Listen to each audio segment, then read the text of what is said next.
नमस्कार, बहुत स्वागत है आपका सुपरफास्ट सेंचुरी में। खबरों के साथ मैं हूं रीरू। सबसे पहले बात भोपाल से बड़ी खबर की। बिजली कर्मचारियों अधिकारियों का प्रदर्शन। गोविंदपुरा दफ्तर के बाहर प्रदर्शन किया जा रहा है। प्रदेश भर से जुटे कर्मचारियों की मांग है, संविदा कर्मचारियों को किया जाए नियमित, आउटसोर्स कर्मचारियों का किया जाए संविलियन, पेंशनरों आश्रितों को महंगाई भत्ता 38% दिया जाए। 10 सूत्री मांगों को लेकर जारी है प्रदर्शन। बिजली कर्मचारी संगठन एमपी यूनाइटेड फोरम लंबित मांगों को लेकर कर रहा प्रदर्शन। 15 दिसंबर तक मांगे पूरी करने का दिया अल्टीमेटम। मांगे पूरी नहीं होने पर 15 दिसंबर के बाद होगा अनिश्चितकालीन प्रदर्शन।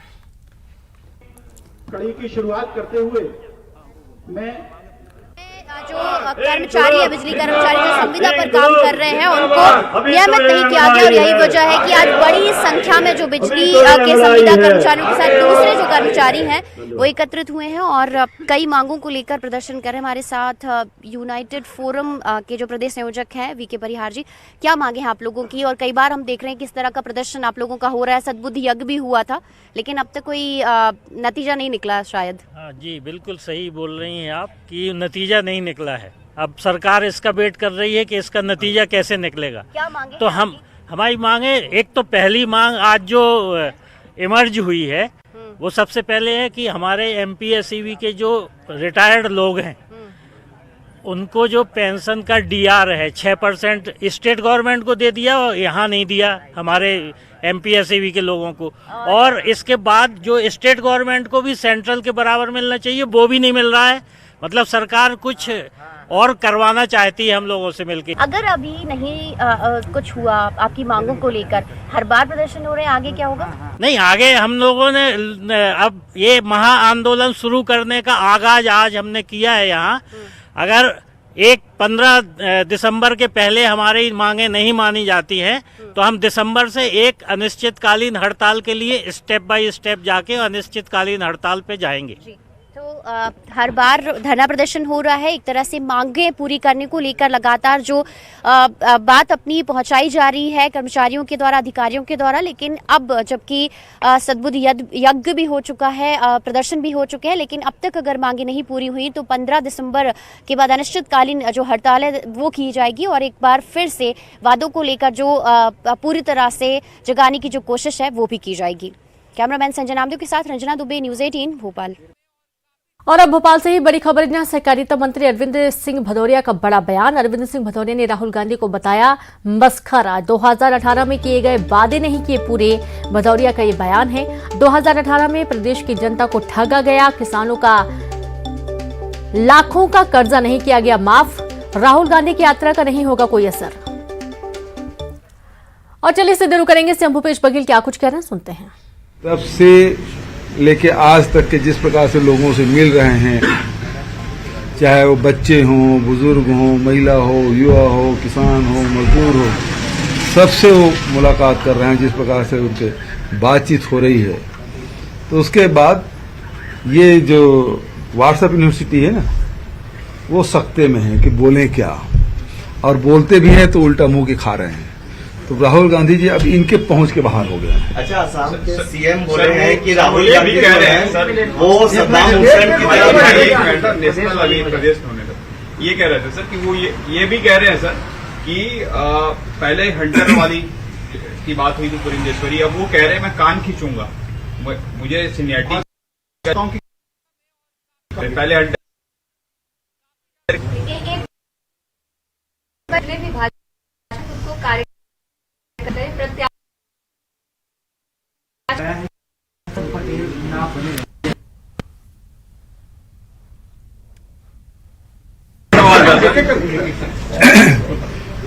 कान खींचने वाली बात। सीधी बात यह है कि वो हंटर चलाने से भी काम नहीं चला, अब कान खींचने की बात है। मतलब ये है जो उदंड हो जाते हैं बच्चे जब बात नहीं मानते, तब तो या तो सध नहीं रहे, दिल्ली वाली कोई सुन नहीं रहे, या उनसे कुछ संभल नहीं रहा, तभी इस प्रकार से दंड देने की बात क्यों करते हैं? जब स्थिति संभलता नहीं तब दंड देने की बात करते हैं।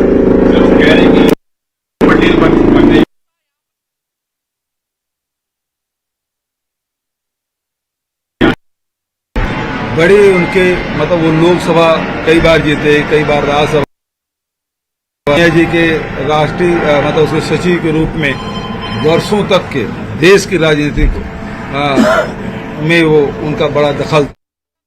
और चलिए एक बार फिर से हम भोपाल की अहम खबर का रुख करेंगे, जहां सहकारिता मंत्री अरविंद सिंह भदौरिया का बड़ा बयान, जहां उन्होंने राहुल गांधी को मस्खरा बता दिया। उनका ये कहना है कि 2018 में किए वादे पूरे नहीं किए, 2018 में प्रदेश की जनता को ठगा किया, किसानों का लाखों का कर्जा नहीं किया माफ, राहुल गांधी की यात्रा का कोई असर नहीं होगा, मालवा निर्माण पर नहीं होगा कोई असर।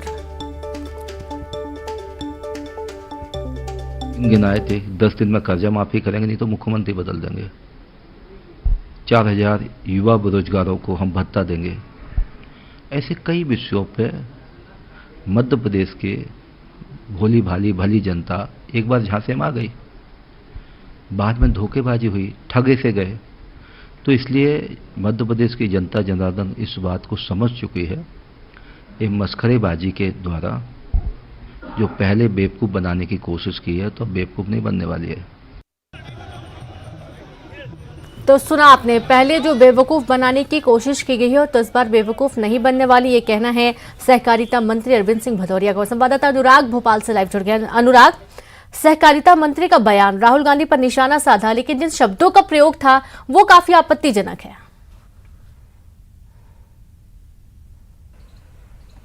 बिल्कुल, देखिए राहुल गांधी की आज से मध्य प्रदेश में यात्रा शुरू हो गई है और इस यात्रा को लेकर बीजेपी के प्रदेश सरकार के मंत्री अरविंद सिंह भदौरिया का बयान आया। उन्होंने राहुल गांधी को मस्खरा बताया। उन्होंने कहा है कि राहुल गांधी ने 2018 के विधानसभा चुनाव से पहले जो वादे किए थे, किसानों के कर्ज माफ़ी का वादा किया था, बेरोजगारों को रोजगार भत्ता देने का वादा किया था, उस भत्ते उन वादों को पूरा नहीं किया गया और अब राहुल गांधी की यात्रा का मध्य प्रदेश पर कोई असर नहीं होगा। और ख़ासतौर पर जिन रूट से होकर राहुल गांधी की यात्रा गुजर रही है, मालवा निमाड़ के उन क्षेत्रों पर भी राहुल गांधी की यात्रा बेअसर होगी। देखिए, सबसे बड़ी बात है कि 2018 के विधानसभा चुनाव में सबसे ज़्यादा सीटें मालवा निमाड़ से कांग्रेस ने जीती थी। 66 सीटों में से 35 सीटों पर कांग्रेस को जीत हासिल हुई थी। हालांकि सरकार गिरते ही 3 विधायकों ने दल बदल कर बीजेपी का दामन थाम लिया था, लेकिन उसी के जवाब में अब राहुल गांधी की इस यात्रा को माना जा रहा है। लेकिन अरविंद सिंह भदौरिया ने जिस तरीके से शब्दों का इस्तेमाल किया है, राहुल गांधी को लेकर उनको राहुल गांधी को मस्खरा बताया, उसको लेकर अब जो है सवाल जरूर खड़े हो रहे हैं कि क्या किसी नेता को इस तरीके से किसी नेता को लेकर मर्यादित भाषा का इस्तेमाल करना चाहिए। जी बिल्कुल, बहुत शुक्रिया आपका अनुराग तमाम जानकारी के लिए।